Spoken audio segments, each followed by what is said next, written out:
Stop right now. Being broke is not your income problem. It is not the economy. It is not bad luck. It is how you think about money. Poor thinking keeps you stuck. Rich thinking creates leverage. If you manage money emotionally, you stay broke. If you manage money strategically, you get free. This audiobook will expose the mental habits that quietly drain your finances and replace them with the exact thinking patterns used by people who build wealth, keep wealth, and never panic about money again. Listen carefully, because once you see how poor thinking works, you cannot unsee it. Chapter 1: Being broke is a mental habit, not a financial condition. Let's get something straight immediately. Being broke is not a number in your bank account. It is not your salary. It is not your background. It is not the economy. Being broke is a mental habit. That's the key. If being broke were only about income, then every person who makes more money would automatically become financially free. But that never happens. You already know this. You've seen it. Maybe you've lived it. People get raises, new jobs, bigger paychecks. And they're still stressed, still trapped, still one emergency away from panic. Why? Because their thinking didn't change. Your habits follow your identity, not your income. Say that again. Your habits follow your identity, not your income. Most people don't have a money problem. They have an identity problem. They see themselves as someone who struggles, someone who never quite gets ahead, someone who survives, not builds, and every financial decision they make quietly confirms that identity. They don't choose strategy, they choose familiarity, and familiarity feels safe even when it's destroying you. You have a choice. Right now and every day after this, you have a choice between repeating who you've been or becoming who you need to be. That's the real divide. Broke thinking is reactive. It waits, it hopes, it responds to pressure. Wealth thinking is proactive. It plans, it decides. It acts before pain forces action. Most people live in reaction mode their entire lives. Bills show up and they react. Stress shows up and they react. Money comes in and they react by spending it to feel better, look better, or escape discomfort. That's not budgeting. That's emotional coping. And it keeps you broke. You don't need their permission to stop this cycle. You don't need a financial guru. You don't need a perfect plan. You need a new identity. Because here's the uncomfortable truth. Broke thinking feels normal. It feels responsible. It feels realistic. It even feels mature. People call it being careful. They call it being humble. They call it not getting their hopes up. But underneath all of that is fear. Fear of running out. Fear of failing. Fear of being judged. Fear of doing something different and being wrong. So instead of building strategy, they build stories. Stories about why they can't. Stories about why it's different for them. Stories about how money is hard, stressful, complicated, or unfair. Those stories become habits. Those habits become a lifestyle. That lifestyle becomes an identity. Your habits follow your identity, not your income. Look at the real-world example everyone ignores. Someone gets a raise, maybe a big one, they finally made it. And what do? They upgrade everything except their thinking. Bigger apartment, better car, more expensive food, more subscriptions, more lifestyle. Same mindset, so their expenses rise to meet their income, and their stress comes with it. That's not bad luck. That's broke thinking wearing a nicer outfit. It's not about how much you make. It's about how you think when you make it. That's the key. If your identity is someone who deserves relief, money becomes relief. If your identity is someone who deserves status, money becomes image. If your identity is someone who builds freedom, money becomes a tool. Same dollar, different mind. You have a choice. Most people never slow down enough to examine this. They stay busy. Busy feels productive. Busy hides patterns. Busy prevents reflection. And reflection is dangerous to a fragile identity, because once you see your pattern, you can't unsee it. and once you see it, you're responsible. That's why people avoid this conversation, not because it's complicated, but because it's confronting. It's easier to say, I just need more money. It's harder to say, I need to stop thinking like this. But that's where transformation starts. It's not about motivation. It's not about inspiration. It's not about some magical opportunity. It's about discipline. It's not about income. It's about identity. Say it again. Your habits follow your identity, not your income. A broke identity asks, can I afford this? A wealth identity asks, does this move me forward? A broke identity spends first and hopes later. A wealth identity plans first and spends intentionally. A broke identity avoids numbers because they create anxiety. A wealth identity looks at numbers because clarity creates power, and no one is coming to force this shift for you. You don't need their permission. You don't need to wait until you feel ready. You don't need to wait until you feel confident. You don't need to wait until things calm down. That's the trap. Waiting is a habit. Avoidance is a habit. Broke thinking is a habit. And habits can be replaced, but only if you're willing to stop defending the old one. Here's your instruction for this chapter. Simple, uncomfortable, necessary. Stop describing yourself as someone who struggles with money. Every time you say it, you reinforce it. Every time you joke about it, you cement it. Every time you accept it, you choose it. Instead, start acting like someone who manages money deliberately, even if the numbers are small, especially if the numbers are small, because identity is built in private, boring moments, not windfalls, not breakthroughs, repetition. You don't rise to the level of your goals, you fall to the level of your habits, and your habits follow your identity, not your income.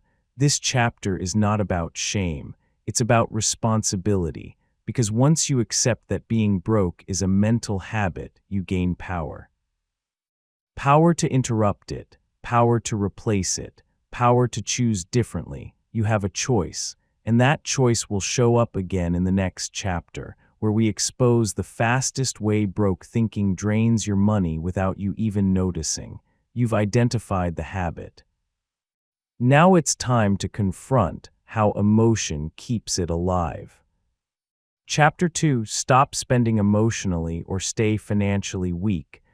Let's say this clearly without soft language. Emotional spending is financial weakness. That's the key. If money is emotional, freedom is impossible. Say it again. If money is emotional, freedom is impossible.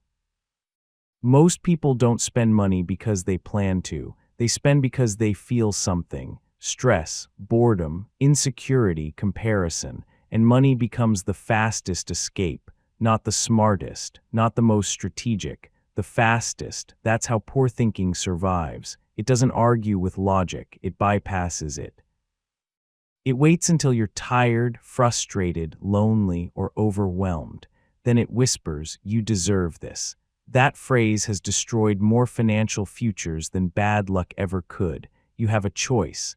Every time you feel the urge to spend, there is a moment, a small, quiet moment where you can pause.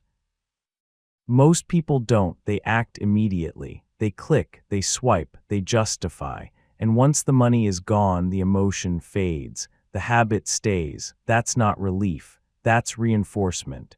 Emotional spending trains your brain to associate discomfort with spending. Over time, money stops being a tool and becomes a coping mechanism. And once that happens, discipline collapses. That's why budgeting fails for emotional spenders, not because budgets don't work, but because emotions override systems. It's not about intelligence. It's not about math. It's not about income. It's about discipline. If money is emotional, freedom is impossible. Look at the real-world examples hiding in plain sight. Impulse purchases, small ones, frequent ones, things you didn't plan for, didn't need, and don't remember a week later. They feel harmless. They add up silently, and they drain momentum. Lifestyle flexing. Buying things to look successful instead of becoming secure. Cars, clothes, experiences meant for the audience, not the future. That's not confidence. That's insecurity with a receipt. And then there's the most dangerous one. I deserve this. That phrase sounds empowering. It feels justified. It feels earned. But most of the time, it's just emotional spending wearing a moral disguise. You didn't deserve it. You avoided something. You avoided stress. You avoided boredom. You avoided sitting with discomfort. You have a choice. Wealthy people feel the same emotions you do: stress, fatigue, doubt, frustration. The difference is not emotion. The difference is response. They don't use money to regulate their feelings. They use discipline. That's the key. When you spend emotionally, you teach yourself that money exists to make you feel better now. When you stop doing that, you rewire money as a tool for future freedom, and rewiring takes repetition. Here's the behavioral instruction. Simple, non-negotiable. The next time you feel the urge to spend, delay by 24 hours, not to decide, to observe. Ask one question: what am I trying to escape right now? If the answer is stress, spending won't fix it. If the answer is boredom, spending won't solve it. If the answer is insecurity, spending will make it worse. That pause is discipline in action. It's not about denial. It's about control. You don't need their permission to stop buying your feelings. You don't need approval. You don't need validation. You need awareness. Emotional spending thrives in speed and secrecy. Discipline thrives in pause and clarity. That's why this chapter matters. If you don't master this, nothing else works. Higher income won't help. Better advice won't help. More motivation won't help. If money is emotional, freedom is impossible. Say it again, because here's what happens when you stop spending emotionally. Something uncomfortable happens first. You feel the boredom, you feel the stress, you feel the insecurity. And that's where most people quit. They don't want to feel, they want to escape. But staying present is how strength is built. That discomfort is temporary. The damage of emotional spending is permanent. You have a choice. You can keep using money to manage your mood. Or you can build the discipline that manages your life. It's not about never enjoying money. It's about enjoying it intentionally. It's not about being cheap. It's about being strategic. It's not about perfection. It's about patterns. Watch your patterns. Do you spend more when you're tired, when you're stressed? When you compare yourself to others, those patterns are not accidents. They are signals. And once you see them, you're responsible. That's the key. Wealth is built in boring moments where you choose discipline over impulse, over and over again, without applause. And the moment you stop spending emotionally, something powerful happens. You gain clarity. You stop leaking money. You stop reacting. You start deciding. And decision-making is the foundation of financial strength. This chapter is not about guilt. It's about control, because the moment money stops being emotional, it becomes powerful. If money is emotional, freedom is impossible. If money is disciplined, freedom is inevitable. You've confronted emotional spending. You've exposed the escape. Now it's time to upgrade how you evaluate money itself, because broke thinking doesn't just spend emotionally, it obsesses over the wrong metric. You stopped reacting. Now it's time to think strategically. Chapter 3: Poor people focus on price, wealthy people focus on cost. Let's destroy a lie that keeps people financially trapped. Cheap is not smart. Cheap is not disciplined. Cheap is often expensive. That's the key. Poor thinking focuses on price. Wealth thinking focuses on cost. And those two are not the same thing. Say this slowly. Cheap is expensive when it keeps you stuck. Most people scan price tags like it's a victory. Lowest number wins. They feel responsible. They feel careful. They feel proud of saving money. But they're not saving. They're delaying payment, because price is what you pay once. Cost is what you pay over time. and broke thinking never looks past today. You have a choice. You can ask, how much does this cost right now? Or you can ask, what will this cost me if I keep repeating it? That question alone separates people who build wealth from people who stay busy surviving.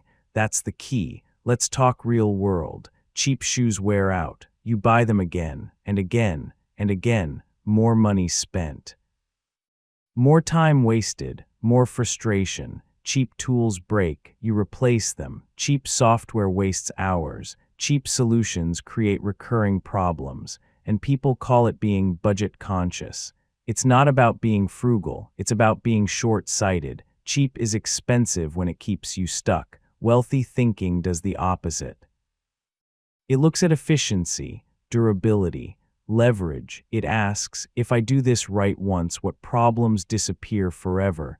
That's discipline. It's not about luxury. It's not about status. It's not about ego. It's about eliminating repeat costs. And this applies to everything. Subscriptions you don't use. Cars that cost more in repairs than reliability.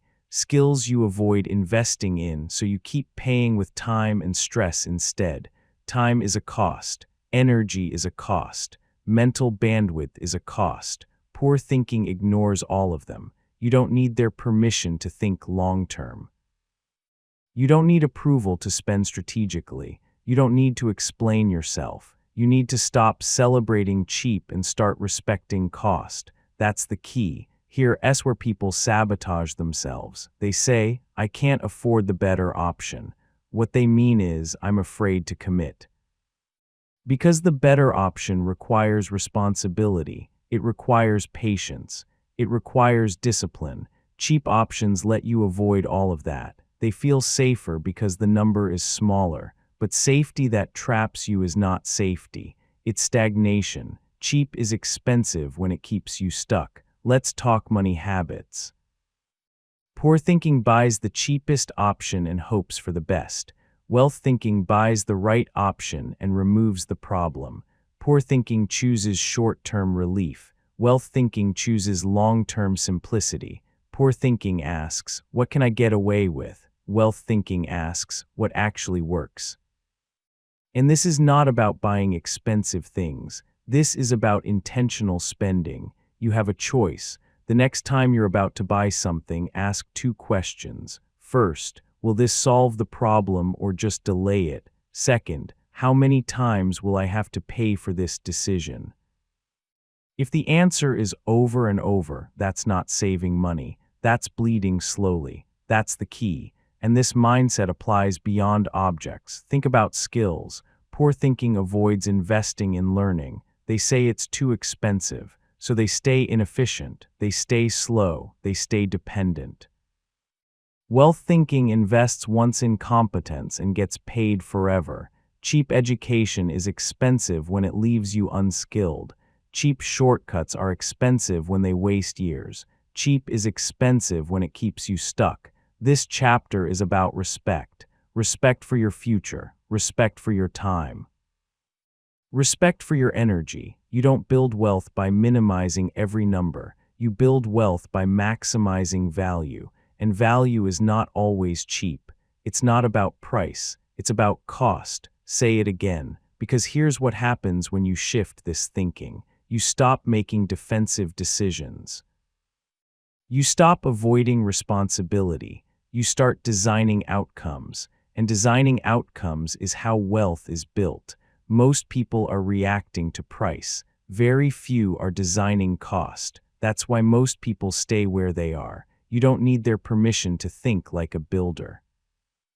You don't need validation to make a smart long-term decision. You don't need applause for discipline. You need clarity. And clarity comes from asking better questions. Not, is this cheap? But is this efficient? Not, can I afford this today? But what will this cost me if I do? That's the key. This chapter is not about spending more. It's about spending correctly, because every cheap decision that repeats steals momentum, and momentum is everything. You've stopped spending emotionally. Now you've stopped obsessing over price. You're learning to think in systems, not impulses. And that brings us to the next critical discipline, because even the best decisions fail if you do know where your money actually goes. You've upgraded how you evaluate spending. Now it's time to face control. Chapter 4: If you don't control cash flow, it will control you. Let's be direct. You cannot manage what you refuse to look at. That's the key. Cash flow is not complicated. It is uncomfortable. And most people confuse discomfort with difficulty. They avoid their numbers. They guess, they hope, and hope is not a strategy. Say this clearly: what you avoid tracking will always dominate you. Most people don't know where their money goes. They have a vague idea. They have assumptions. They have stories, but they don't have facts. And without facts, you don't have control. You have a choice. You can continue living in financial fog, or you can turn the lights on. And the reason people don't turn the lights on is not ignorance. It's fear. Fear of judgment. Fear of confirmation. Fear of seeing patterns they don't want to admit exist. So they delay. They avoid checking balances. They avoid opening statements. They avoid tracking expenses. They call it stress management. It's not. It's surrender. That's the key. Wealth begins with visibility, not income, not investment, visibility.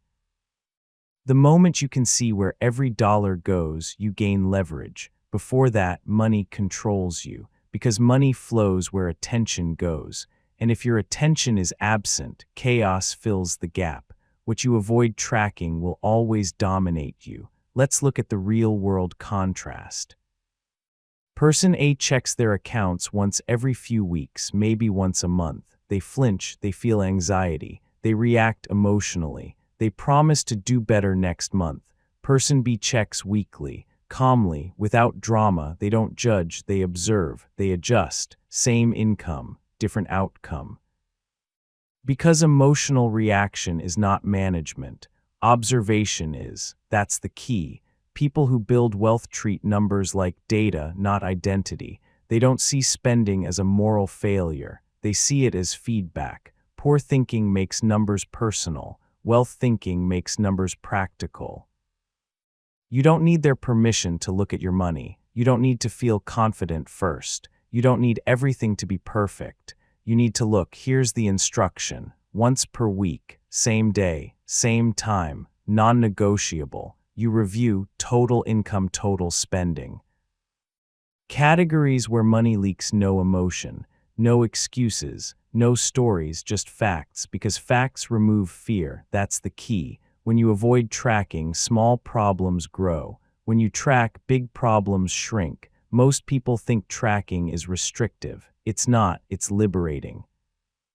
Because once you see the flow, you can redirect it. Cash flow is not about control for control's sake. It's about choice. You have a choice. Right now, money decides your stress level. With visibility, you decide your direction. What you avoid tracking will always dominate you. Say it again.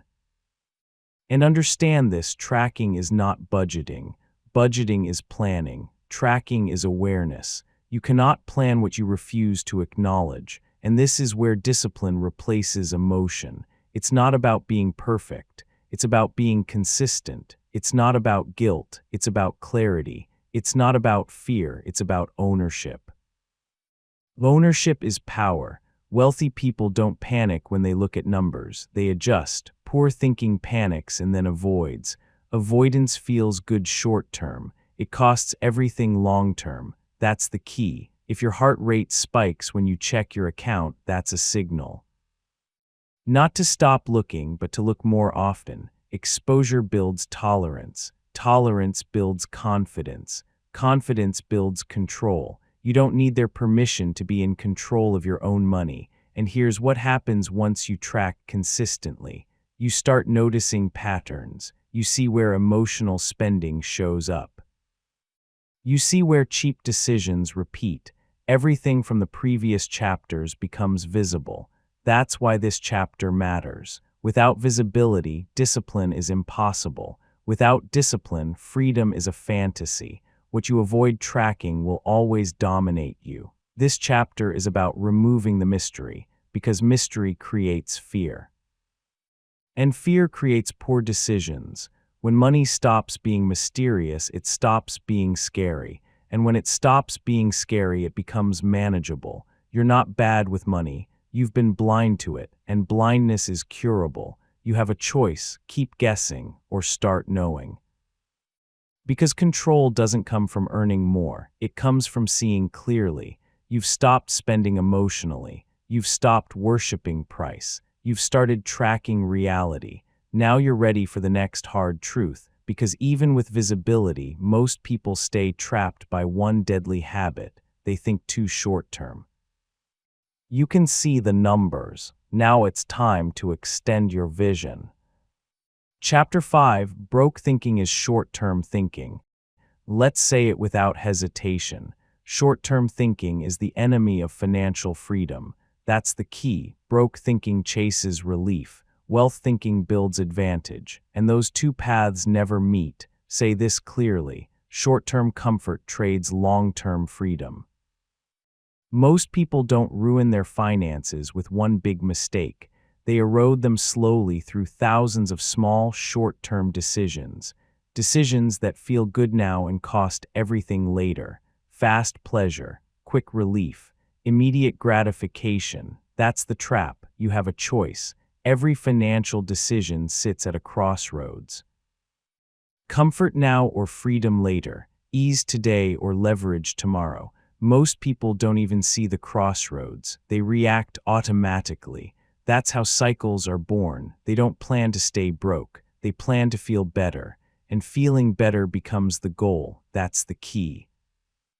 Wealth is built by people who can tolerate discomfort longer than others, not because they are special, not because they are lucky, but because they understand compounding. Compounding doesn't just apply to money. It applies to habits. Short-term thinking compounds stress. Long-term thinking compounds options. Short-term comfort trades long-term freedom.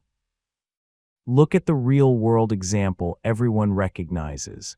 Someone chooses the weekend trip instead of paying down debt, the upgrade instead of the buffer, the treat instead of the investment. Individually, the decisions seem harmless, justified, earned, but stacked over years, they create stagnation. That's how decades disappear. Not from crisis. From comfort, you don't need their permission to think long-term. You don't need to explain why you're delaying pleasure. You don't need approval for discipline. You need clarity. And clarity comes from asking one brutal question: will this decision still make sense in 5 years? Most short-term decisions can't survive that question. That's the key. Broke thinking asks, can I do this right now? Wealth thinking asks, what does this build? Broke thinking avoids discomfort. Wealth thinking uses it. It's not about deprivation. It's about direction. It's not about never enjoying life. It's about enjoying it intentionally. Short-term comfort trades long-term freedom. Say it again, because here's the truth most people avoid. Discomfort is temporary. Regret is permanent. Wealthy people delay gratification not because they hate pleasure, but because they love freedom more. They understand that every dollar has two possible jobs: satisfy now or multiply later. You have a choice: spend it for a feeling or deploy it for a future. That's the key. And this doesn't just apply to spending. It applies to saving, investing, learning, building skills. Short-term thinking avoids effort. Long-term thinking compounds effort. Poor thinking asks, what's the fastest way? Wealth thinking asks, what's the smartest way? Fast is rarely smart, and smart rarely feels good immediately. That's why most people don't do it, but that's also why most people stay stuck. You don't need their permission to be patient. You don't need applause for discipline. You don't need validation for saying no. You need consistency. Here's the instruction for this chapter. Before any non-essential financial decision, impose a delay, not forever, just long enough to break impulse. 24 hours, 48 hours. 1 week. During that time, ask, is this short-term comfort or long-term freedom? If it's comfort, own that choice. Don't justify it. Don't hide it. Make it conscious. Because unconscious comfort is what destroys futures. That's the key. Once you start labeling decisions accurately, behavior changes. You stop pretending. You stop rationalizing. You start choosing. Short-term comfort trades long-term freedom. And understand this, wealth is not built by massive sacrifices. It's built by small delays repeated consistently. Skipping one impulse doesn't change your life. Skipping 1,000 does. That's compounding. And compounding only works for people who can think beyond today. This chapter is about expanding your time horizon. Most people live inside the next weekend, the next paycheck, the next relief. Wealth builders live 5, 10, 20 years ahead and make today serve that future. You have a choice. Serve the present version of you, or invest in the future version of you, and the future version of you is watching. They'll either thank you or resent you. That's the key. You've learned to see identity. You've learned to control emotion. You've learned to evaluate cost. You've learned to track reality. Now you've stretched your time horizon. And the next chapter will challenge one of the biggest lies people tell themselves when they stay stuck, because they think the solution is more money. It's not. You've mastered patience. Now let's talk about misuse. Chapter 6. Stop waiting for more money and start using money correctly. Let's eliminate a fantasy that keeps people financially stuck. More money will not save you. That's the key. If income alone created freedom, high earners would never be stressed. Lottery winners would stay rich. Professional athletes would retire secure. They don't, because money doesn't fix thinking. Thinking directs money. Say it again. Money doesn't fix thinking. Thinking directs money. Most people delay responsibility by waiting for more income, more opportunity, more luck. They believe their problems will disappear once the number gets bigger. It won't. The number only amplifies what's already there. You have a choice. You can use money as a tool, or money can expose your habits. More money magnifies behavior. If your habits are undisciplined, more money creates bigger chaos. If your habits are strategic, more money creates leverage. That's the key. Look at the examples people pretend are rare. Lottery winners who burn through millions. Athletes who make 7 figures and retire broke. High-income professionals living paycheck to paycheck. Different incomes, same thinking. They didn't fail financially. They failed behaviorally. Money doesn't fix thinking. Thinking directs money. Broke thinking says, once I make more, I'll get serious. Wealth thinking says, I'll get serious so more actually matters. One delays, one prepares, and preparation is discipline. It's not about income, it's about behavior. You don't need their permission to manage money correctly now. You don't need a raise to practice discipline. You don't need a windfall to build systems. You need responsibility. That's the key. Here's the uncomfortable truth. If you can't manage $1,000, you won't manage $10,000. If you can't manage $10,000, you won't manage $100,000. Because the skill doesn't change with the number. People who wait for more money are avoiding accountability. They say, there's nothing to manage. That's a lie. There's always something to manage. Habits are trained on small numbers. Freedom is built before scale. Money doesn't fix thinking. Thinking directs money. Say it again. Here's the instruction. Stop waiting for future income to solve present behavior. Right now, allocate every dollar intentionally, not perfectly, intentionally. Decide in advance where money goes. Decide what gets saved first. Decide what gets invested. Decide what gets spent without guilt. This is not budgeting. This is ownership. Ownership is what allows money to grow. Without ownership, more money just leaks faster. That's the key. People believe scarcity is the problem. It's not. Misuse is. Scarcity reveals misuse. Abundance magnifies it. If you spend emotionally now, you'll spend extravagantly later. If you avoid tracking now, you'll avoid bigger problems later. If you chase comfort now, you'll chase lifestyle inflation later. Same pattern, bigger stakes, you have a choice. Break the pattern now or let it grow, because patterns don't disappear, they scale. And here's the part most people miss. Wealthy people don't wait until they feel rich to act disciplined. They act disciplined so wealth has somewhere to land. Discipline is the container.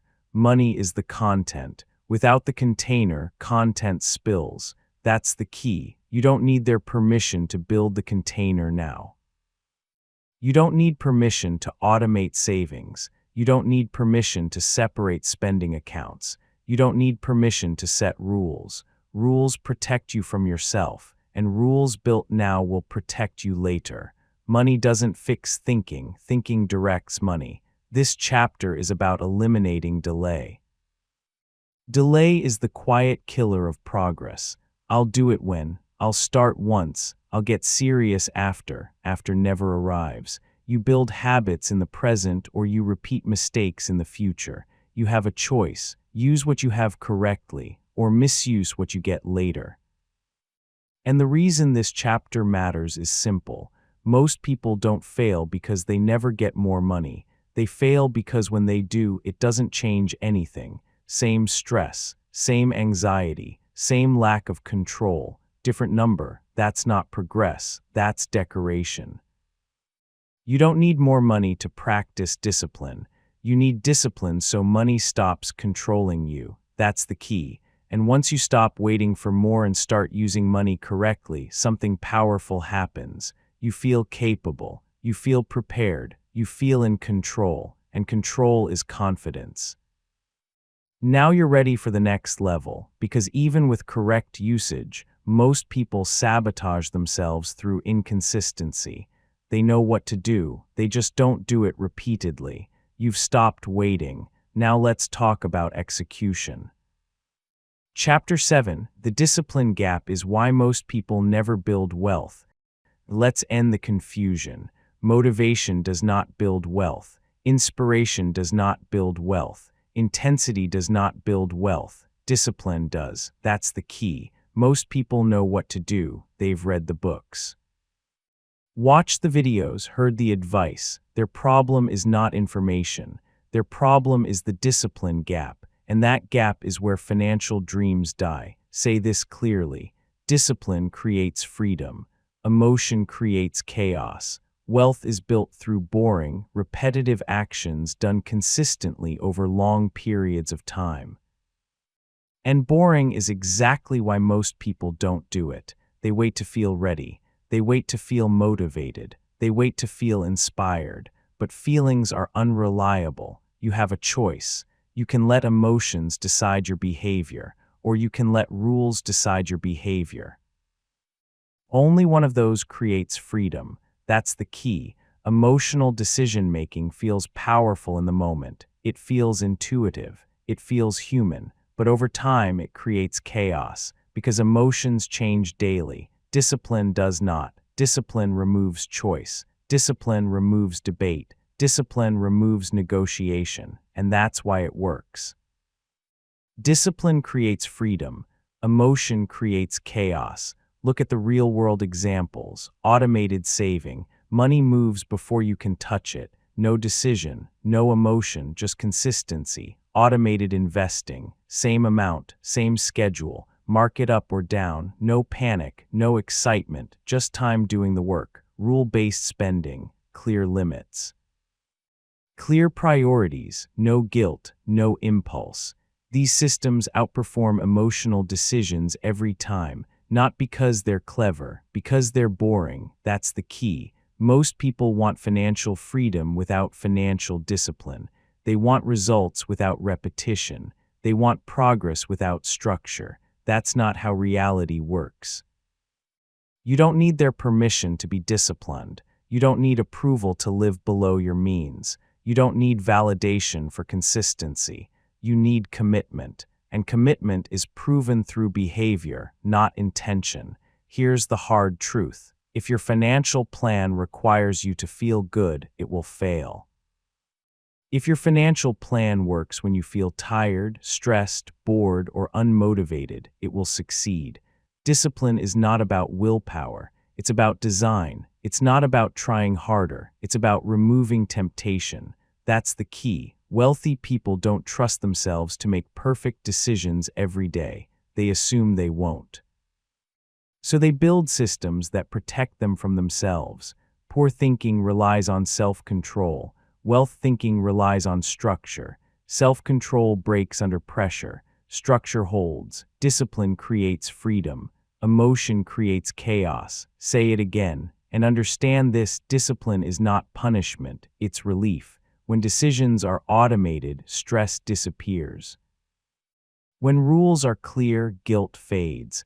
When systems are in place, progress becomes inevitable. That's freedom. You have a choice.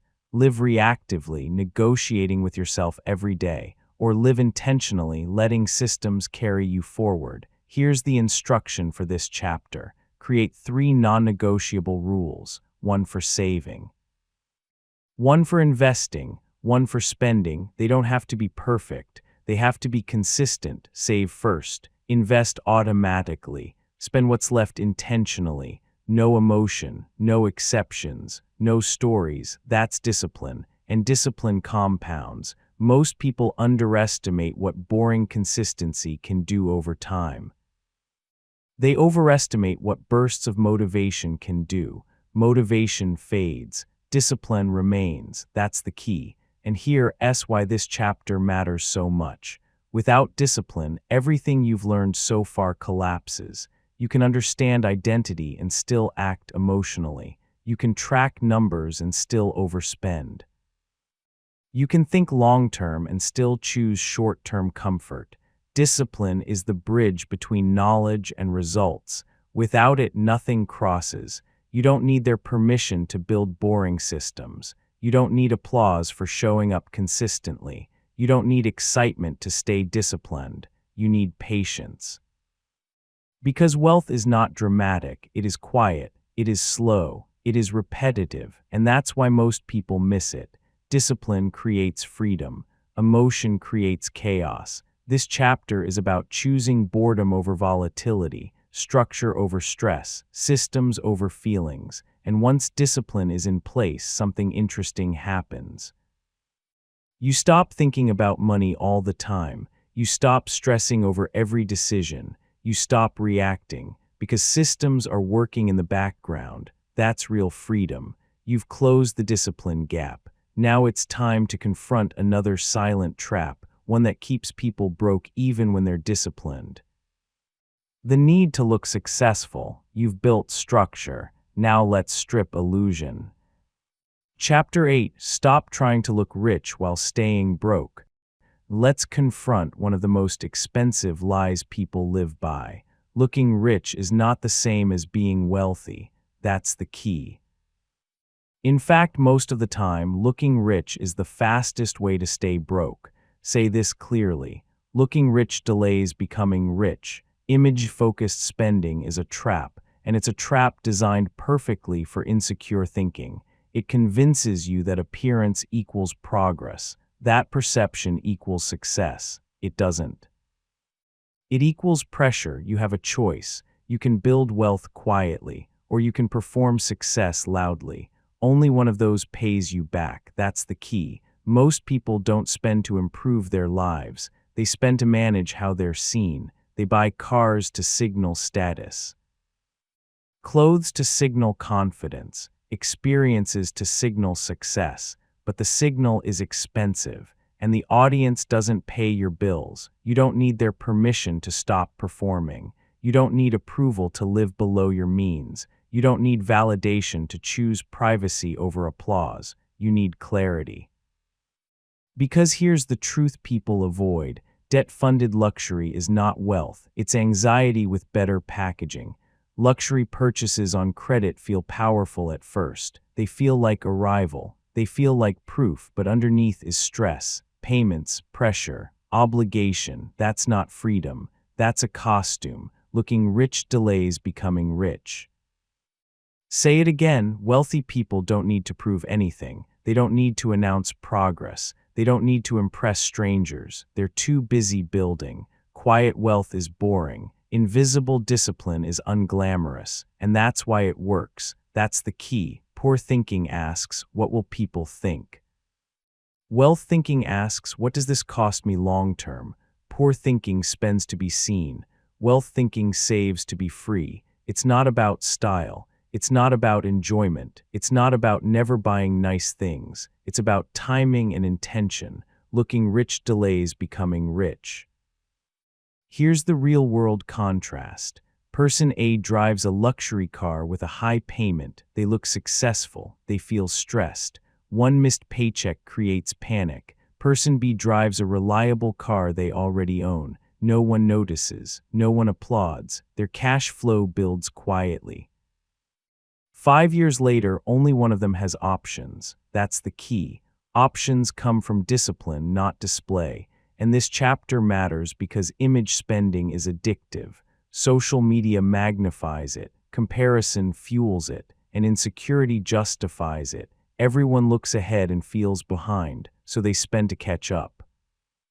But you never catch up that way. The finish line moves. The pressure grows. The debt compounds. Looking rich delays becoming rich. You have a choice. Opt out of the competition or stay trapped in it, because the competition never ends. There will always be someone with more, someone newer, someone louder, and if your spending is driven by comparison, you will never win. That's the key. Here's the instruction for this chapter. Before any status-driven purchase, ask one question. If no one ever saw this, would I still buy it? If the answer is no, you're paying for attention. And attention does not compound. Freedom does. It's not about vanity. It's about discipline. You don't need their permission to stop explaining your choices. You don't need permission to say no. You don't need to justify restraint. Restraint is strength. And here's what happens when you stop trying to look rich. Pressure drops, cash flow improves, clarity increases. You stop living for perception and start living for progress. That's the shift. Wealth is not loud, it's patient. Wealth is not flashy, it's intentional. And most importantly, wealth doesn't care what anyone thinks. Looking rich delays becoming rich. Say it one more time, because this chapter is about identity. Do you want to be seen as successful, or do you want to actually be free? You can't serve both. You have a choice. Choose performance. Or choose progress. And the moment you choose progress, you gain something priceless: privacy. Privacy to build, privacy to make mistakes, privacy to grow without pressure. That's where real wealth is born. You've stripped away emotion. You've built discipline. You've rejected illusion. Now it's time to lock it all in, because even disciplined people fail if they rely on willpower instead of structure. You've stopped performing. Now let's automate success. Chapter 9, Financial Freedom is built through systems, not willpower. Let's end another myth. Willpower is not reliable. That's the key. Willpower feels strong when life is calm. It feels impressive when motivation is high. But the moment stress enters the room, willpower collapses. And stress always shows up. Say this clearly. Systems beat motivation every time. Most people plan their finances as if they will always be disciplined, focused, and emotionally stable. That's fantasy. Real life is messy. You get tired, you get distracted, you get overwhelmed, and that's when self-sabotage happens. You have a choice. You can rely on willpower and hope you're strong forever, or you can build systems that work even when you're not. Only one of those leads to freedom. That's the key. Willpower requires constant decision-making. Systems remove decisions entirely. And every decision you remove reduces the chance of failure. Poor thinking says, I'll just be more disciplined. Wealth thinking says, I'll design this so discipline isn't required. It's not about character. It's about structure. It's not about trying harder. It's about designing smarter. Systems beat motivation every time. Look at the real-world examples that actually work. automatic transfers. Money moves to savings before you see it. No debate, no temptation, no emotion. Separated accounts, bills in one place, spending in another, saving somewhere harder to reach, friction on purpose, fixed investing schedules. Same amount, same date, every month, market noise irrelevant. These systems don't care how you feel, they work anyway. That's the key. Most people fail financially not because they don't know what to do, but because they rely on feelings to do it. I'll save what's left. I'll invest when I feel confident.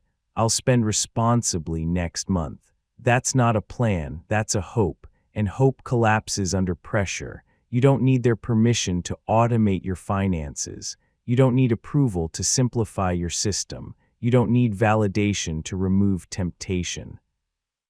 You need consistency, because here's the truth. Every time you make a financial decision manually, you invite emotion into the room.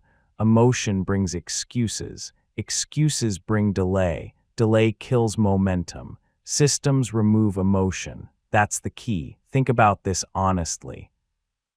How many times have you made the right decision when life was easy, then undone it when life got hard? That's not weakness. That's being human. And systems are built for humans, not robots. Systems beat motivation every time. Say it again. This chapter is about protecting your future self from your current impulses, because your future self will be tired. Your future self will be stressed. Your future self will be tempted, and systems will carry them when willpower won't. You have a choice: design for reality or plan for perfection. Only one works. Here's the instruction for this chapter. Create friction where you overspend. Create automation where you want progress. Make bad decisions harder. Make good decisions automatic. That's discipline in its highest form. It's not about control, it's about freedom. When systems run in the background, you stop thinking about money constantly. You stop negotiating with yourself. You stop feeling guilty, because the decision has already been made. That's the key. Wealthy people don't wake up every day and decide to be disciplined. They decided once, then built systems that execute that decision forever. That's why they look calm. That's why they look patient. That's why they look consistent. It's not willpower, it's structure. Systems beat motivation every time. And understand this, systems don't need to be complex. Simple systems executed consistently beat complex plans executed occasionally. One savings rule, one investing rule, one spending boundary, that's enough. Most people overcomplicate to avoid commitment. Commitment scares them. Structure exposes them. So they keep things vague. Vagueness feels safe. It's also why nothing changes. You don't need their permission to be specific. You don't need permission to lock decisions in. You don't need permission to stop trusting feelings. Feelings are not reliable financial advisors. That's the key. Once systems are in place, something shifts. You stop relying on motivation. You stop waiting to feel ready. You stop burning energy on decisions that don't matter. And that energy gets redirected into building, learning, and growing. That's freedom. This chapter is the foundation of sustainability, because discipline without systems burns out. Systems without discipline don't exist. Systems are discipline, automated. You've learned to think correctly. You've learned to act consistently. Now you've learned to remove self-sabotage entirely. And that brings us to the final transformation, because systems alone don't complete the journey. Identity does. You've built the structure. Now it's time to become the person who lives inside it. Chapter 10. Adopt the identity of a wealth builder or stay stuck forever. This is where everything comes together, because strategies don't change lives. Systems don't change lives. Information doesn't change lives. Identity does. That's the key. You don't build wealth by trying, you build it by becoming. Say it again. You don't build wealth by trying, you build it by becoming. Most people approach money like a temporary project. They try to budget, they try to save, they try to be disciplined until life gets busy, stressful, or uncomfortable. And then they revert. Why? Because their identity never changed. You have a choice. You can keep seeing yourself as someone who struggles with money but occasionally does the right thing, or you can become someone who manages money correctly as a default. Only one of those creates permanence. That's the key. Identity is the operating system behind every habit you have. When identity stays the same, behavior eventually snaps back, no matter how motivated you were. That's why people relapse into old patterns. That's why progress feels fragile. That's why discipline feels exhausting. They're fighting who they believe they are. Wealth builders don't fight themselves. They act in alignment. You don't need their permission to change who you are. You don't need approval to upgrade your identity. You don't need validation to outgrow your past patterns. You need a decision.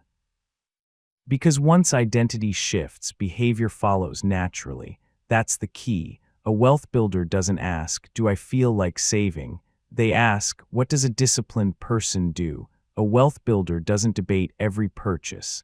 They default to long-term thinking. A wealth builder doesn't rely on motivation.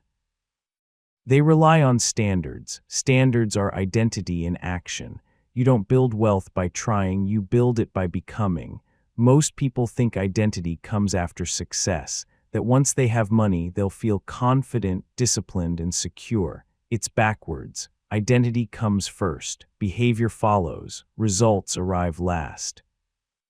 Waiting for results before changing identity keeps you stuck forever. You have a choice.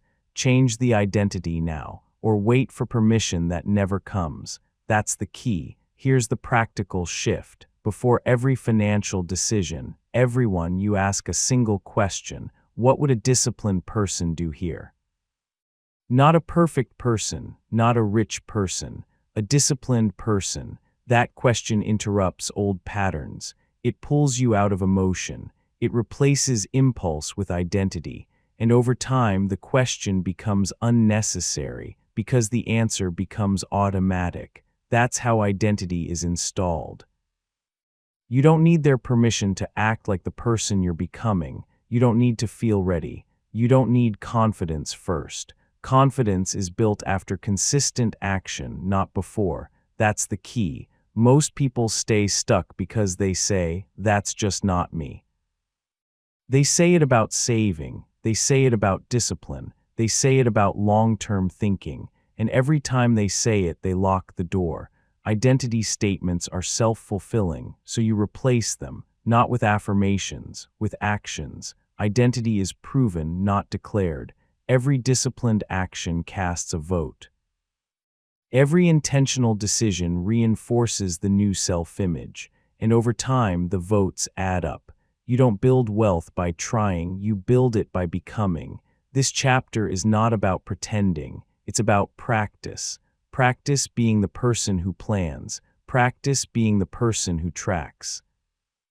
Practice being the person who delays gratification. At first, it feels unnatural. That's normal. Growth always does. You have a choice. Quit when it feels unfamiliar, or persist until it feels normal. That's the key. And here's what happens when identity locks in. Discipline stops feeling heavy. Systems feel supportive, not restrictive. Good decisions feel obvious. You stop negotiating with yourself. You stop explaining your choices. You stop needing permission, because this is just who you are now. You don't need their permission to change. You never did. And understand this, identity is reinforced in silence, in private. When no one is watching, when there's no applause, that's where wealth is built. Not in big declarations, in small, consistent alignment. You don't build wealth by trying, you build it by becoming. Say it one last time, because this is the final line between staying stuck and moving forward. Trying is temporary, becoming is permanent. Trying relies on mood, becoming relies on standards. Trying asks, "Can I do this?" Becoming says, "This is what I do." That's the key. You've stripped away poor thinking. You've confronted emotion. You've learned discipline. You've built systems. Now you choose who you are, and once that choice is made, the rest is inevitable, because wealth is not an event, it's an identity lived daily. You have a choice: become the builder or repeat the cycle, and that choice doesn't happen tomorrow, it happens now. You don't build wealth by trying, you build it by becoming. You've reached the end of the chapters. Now it's time to seal the lesson. Stay with me, because what comes next is not information, it's a decision. Being broke was never your destiny, it was your programming, and now you see it. You see how emotional spending keeps you trapped. You see how short-term thinking steals long-term freedom. You see how discipline, systems, and identity create wealth automatically. This is not about becoming rich overnight. This is about never being financially powerless again. Your challenge is simple. Stop making money decisions like the person you were. Start making them like the person you are becoming. Re-listen to this audiobook. Apply one rule at a time. And remember, the moment your thinking changes, your financial future changes with it.